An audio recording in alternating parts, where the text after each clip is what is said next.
Today for Mousetrap Monday, I have another 3D printed mousetrap to show you that was invented by a YouTube viewer named Marcus from Sweden. Now Marcus is an expert at making 3D printed rodent traps, and he's very generous. This is the 4th trap that he sent me. All the other traps work just fine, but he keeps making improvements, and it's fun seeing the progression of how these keep getting better and better. This is the first 3D printed mousetrap that he sent me, and he based it off a video I did recreating a trap from 428 years ago called the spring snare trap. This one's not powered by a spring, it's powered by rubber bands and a lever. It has a noose that goes through the hole. The way all these choker style traps work is you pull the lever down with the noose, you put a string to tie it down, and that blocks the tunnel. The mice want to get the bait, but the strings are in the way, so they chew through them, release the lever, and get caught on the neck. Here's the 4-hole choker style, and instead of a wire snare, he used a plastic noose. That goes up and down, and it's reset down below so it fits so perfectly in there. The mouse wants to get the bait, chews through the string, the rubber bands pull it up. I was able to get 4 mice in one night with this trap. But he kept working on the design. He changed the noose, changed the back of the trap, made it even easier to set. And that's what we have here.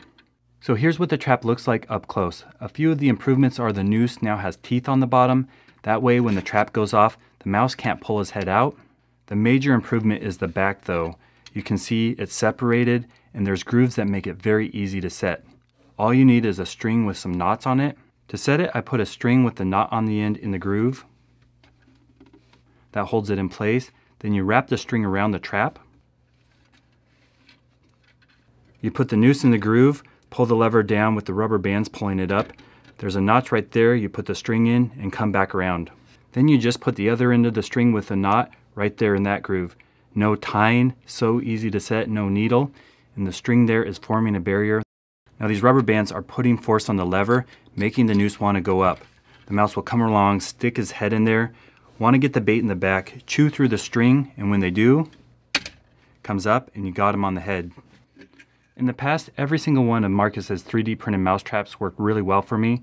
Let's go set this up in the barn with motion cameras and see if we can get a double with the new and improved 3D printed mousetrap.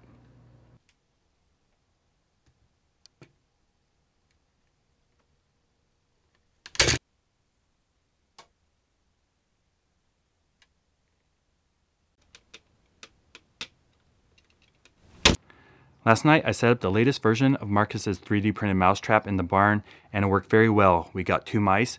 To remove them, you pull down the levers and give this a double flip.